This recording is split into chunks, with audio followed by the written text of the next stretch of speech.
दोस्तों जरा आप इमेजिन करो कि अगर दुनिया से रबड़ गायब हो जाए तो क्या होगा। क्या कोई भी सेक्टर या इंडस्ट्री ऐसी है जो बिना रबड़ के चल जाए? पॉसिबल ही नहीं है। स्टोन एज में पहिए के आविष्कार को एक रेवोल्यूशन माना जाता है जिसने लोगों की जिंदगी को काफी आसान बना दिया है। लेकिन जब 18वीं सेंचुरी में इन्हीं पहियों पर रबड़ लगाया गया तो ग्रोथ की रफ्तार सैकड़ों गुना बढ़ गई और उस रफ्तार को बढ़ाने के लिए इंडिया की टायर कंपनीज ने भी कमाल किया है। आज दुनिया की टॉप 30 टायर प्रोड्यूसर में अकेले इंडिया की 5 कंपनीज है और इस टायर बिजनेस को इंडिया में शुरू किया था मद्रास रबर फैक्ट्री यानी कि MRF, जो कि एक गुब्बारा बेचने वाला गरीब इंसान था। उसने कभी सपने में भी नहीं सोचा होगा कि वह एक ऐसी कंपनी का मालिक बनेगा जिसका नाम एक सचिन और विराट कोहली के बल्ले पे दिखने वाला है। मारुति की पहली कार मारुति 800 में उसका पहला टायर यूज होने वाला है। 2 व्हीलर 4 व्हीलर और ट्रक बस ये तो सब छोटी चीजें हैं। इसके अलावा फाइटर प्लेन सुखोई का भी टायर MRF बना चुकी है। लेकिन इस कंपनी में ऐसी क्या चीज है जिसके कारण इसका एक शेयर 12 लाख रुपए का है? तो चलिए आज की वीडियो में हम इस रबर इंडस्ट्री को डिटेल में जानते हैं और साथ ही MRF कंपनी की इंटरेस्टिंग जर्नी और उन फैक्टर को भी जानेंगे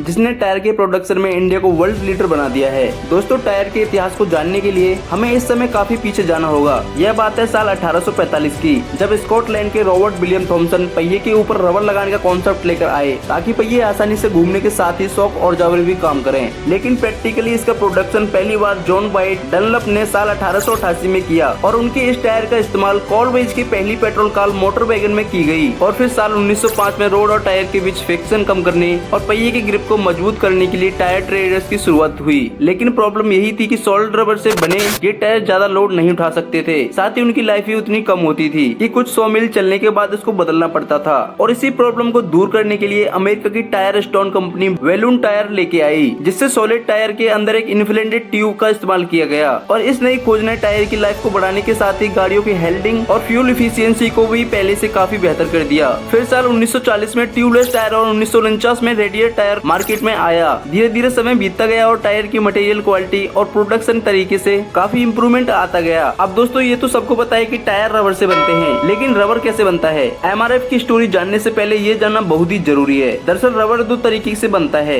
पहला है सिंथेटिक रबर, जो पेट्रोलियम का एक बाय प्रोडक्ट है और ये सस्ता होने के साथ ही इजिली अवेलेबल भी है। और दूसरा होता है नेचुरल रबर, जो रबर प्लांट से बनता है, जो रबर ट्री से निकलने वाले लेटेक्स को प्रोसेस करके बनाया जाता है। और जिस देश से जितना ज्यादा रबर ट्री होगा वह देश उतना ही बड़ा नेचुरल रबर प्रोड्यूसर होगा। आज से 100 साल पहले दुनिया का 90% रबर साउथ अमेरिका का एक देश ब्राजील सप्लाई करता था और फोर्ड जैसी अमेरिकन कंपनीज ने वहाँ पे रबर ट्रीज के बड़े बड़े फील्ड्स खरीद रखे थे। यही वजह है कि दुनिया के रबर मार्केट में अमेरिका का एक अलग ही दबदबा था। लेकिन साल 1930 में रबर प्लांट नाम के एक फंगस ने ब्राजील और साउथ अमेरिका के पूरे रबर ट्री को खत्म कर दिया और आज ब्राजील से रबर का एक्सपोर्ट लगभग 0 है। दोस्तों रबर प्लांट एक ऐसा फंगस है जिसका कोई इलाज नहीं है और ये दुनिया के किसी भी कोने में पहुंच जाए तो वहाँ के रबर ट्रीज को तबाह करने की पोटेंशियल रखता है। लेकिन शुक्र है कि एशियन कॉन्टिनेंट इससे अभी तक बचा हुआ है और दुनिया के 90% रबर की जरूरत को पूरा करता है, जिससे 70% का कंट्रीब्यूशन थाईलैंड, मलेशिया और इंडोनेशिया का है और इंडिया चौथे नंबर पे आता है। और उसी दौर में जब इंडिया का रबर का बिजनेस फलना फूलना अभी शुरू ही हुआ था कि केरल के एक रईस परिवार में KM मम्मन मप का जन्म हुआ। उनके पिता एक मलयाली न्यूज़पेपर और बैंक के मालिक थे और अक्सर हुकूमत के खिलाफ अपना अखबार के जरिए आवाज उठाते रहते थे, जिसका बुरा असर यह हुआ कि त्रावणकोर रियासत ने उनके न्यूज़पेपर, बैंक और पूरी प्रॉपर्टी को जब्त करके उन्हें जेल में डाल दिया। KM मम्मन अपने 9 भाई बहनों और माँ के साथ रोड पे आ गए। उस वक्त वो मद्रास क्रिश्चियन कॉलेज के एजुकेशन रहे थे। सिचुएशन इतना खराब हो गया कि उन्हें अक्सर कॉलेज के फर्श पर सोना पड़ता था। ग्रेजुएशन तो किसी तरह पूरा किए, लेकिन अब चिंता थी कि परिवार कैसे चलाया जाए। वह कुछ पैसों की व्यवस्था किए और साल 1946 में एक सेट गुब्बारे बनाना शुरू किए। जगह जगह घूमकर सड़कों पर, दुकानों पर वह गुब्बारे और उनसे बने खिलौने बेचने लगे और इस मुश्किल दौर में उनकी वाइफ कुंजम्मा ने भी उनका साथ दिया और इस तरह शुरू हुआ मद्रास रबर फैक्ट्री यानी कि MRF। दोस्तों आजादी के बाद साल 1952 में KM को टायर रेडरिंग के बारे में पता चला, जिससे पुराने टायर्स को नया जैसा बनाया जाता है। अब उनके पास ऑलरेडी रबर के गुब्बारे बनाने का सेटअप था। फिर उन्होंने वहीं से ही टायर रेडरिंग का काम भी शुरू कर दिया और अपनी पूरी सेविंग उसमें लगा दी। लेकिन शायद उन्हें इस बात का एहसास ही नहीं था कि वो जिस बिजनेस में एंटर किए हैं उनसे कोई भी दूसरी इंडियन कंपनी काम नहीं करती है। उन्होंने सीधे अमेरिकन कंपनीज को चैलेंज किया था, लेकिन KM ने कभी भी इधर उधर का सोचा नहीं, सिर्फ काम किया और अगले 4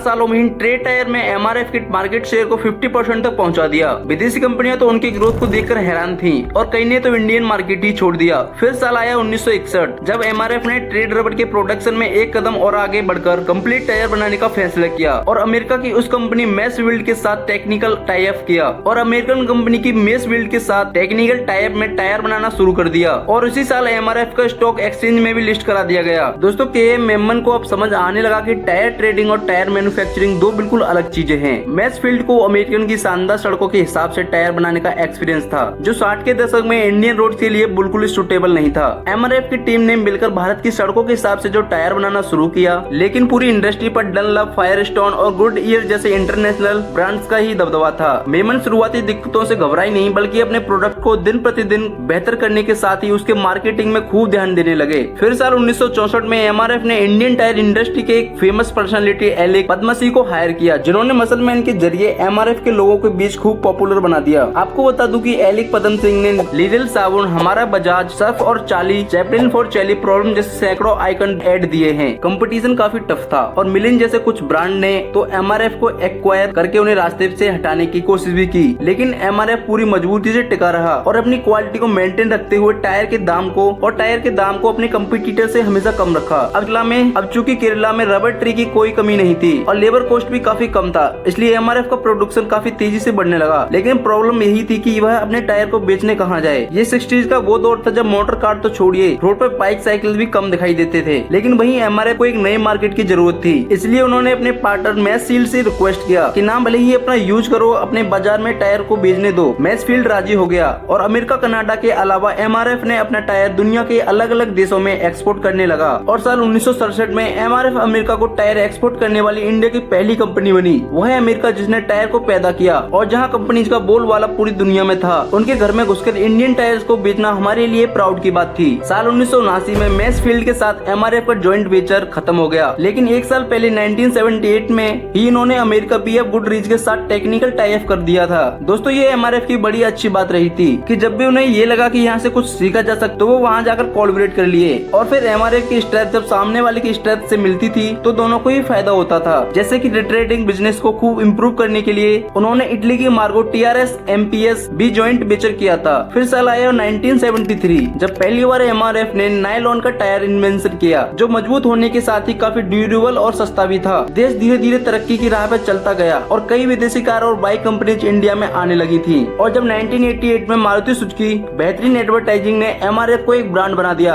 अभी तक एमआरएफ बस, ट्रक और जेसीबी के बड़े टायर ही बनाती थी, लेकिन 90s के दौर में बजाज, टीवीएस और हीरो होंडा के बाइक्स धूम मचाने लगे, तो उन्होंने टू व्हीलर्स के टायर को भी बनाना शुरू कर दिया। आज एमआरएफ का टाटा, महिंद्रा, यामा और जनरल मोटर्स जैसे बड़े बड़े ब्रांड के साथ टाई अप है। और यही नहीं, साल 2008 में एक फाइटर प्लेन सुखोई का भी टायर इन्होंने बनाया था। मतलब बाइक, कार, बस और ट्रक से लेके पूरे एरोप्लेन तक पूरी रेंज इनके पास है। अब देखा जाए तो टायर का बिजनेस एक सेफ बिजनेस है। गाड़ियां चाहे डीजल, पेट्रोल, हाइड्रोजन या बैटरी किसी से भी चलेंगी, लेकिन चलेगी तो पहिए पर ही। लेकिन फिर भी एमआरएफ ने अपने बिजनेस को और भी सेक्टर में डाइवर्सिफाई किया। वो कुछ टॉयज बनाते हैं और इंडोनेशिया की एक कंपनी के साथ पेंट भी बनाते हैं और साथ ही इटली की एक कंपनी के साथ मिलकर कन्वेयर बेल्ट भी बनाते हैं। अब दोस्तों इतना सब कुछ जानने के बाद उस रहस्य को भी जान लेते हैं कि आखिर एमआरएफ का शेयर इतना महंगा कैसे हो गया। एक समय एमआरएफ के शेयर का दाम केवल 1 लाख रुपए से भी ऊपर चला गया था। दरअसल होता ये है कि जैसे कंपनी प्रॉफिट बढ़ता है, उसके शेयर दाम भी उतना बढ़ता जाता है, लेकिन जब दाम भी बहुत ज्यादा हो जाता है तो कंपनी अपने शेयर को स्लिप कर देती है। दोस्तों इस कंपनी का डिस्ट्रीब्यूशन इंडिया के हर कोने में फैले हुए हैं। यह अपने टायर 75 कंट्रीज में एक्सपोर्ट करते हैं और साथ ही 19,000 से भी ज्यादा लोगों को रोजगार देते हैं। तो दोस्तों उम्मीद करता हूँ कि आज की वीडियो से आपको कुछ ना कुछ नई जानकारी मिली होगी इन्वेस्टमेंट एंड सिक्योरिटीज मार्केट से। तो अगर आपको वीडियो पसंद आया तो वीडियो को लाइक कीजिए और कमेंट में बताइए आपको ये वीडियो कैसा लगा। अगला वीडियो किस टॉपिक पे चाहिए कमेंट में बता सकते हैं। एंड चैनल को सब्सक्राइब जरूर कर लीजिए, बेल नोटिफिकेशन को ऑन कर लीजिए ऐसे ही वैल्यूएबल वीडियो देखने के लिए। तो thank you so much guys for watching this video. Take care, good bye, Ram Ram ji. And अपना वैल्यूएबल टाइम देने के लिए बहुत बहुत धन्यवाद। तो thank you so much for watching this video. Take care, good bye, Ram Ram ji.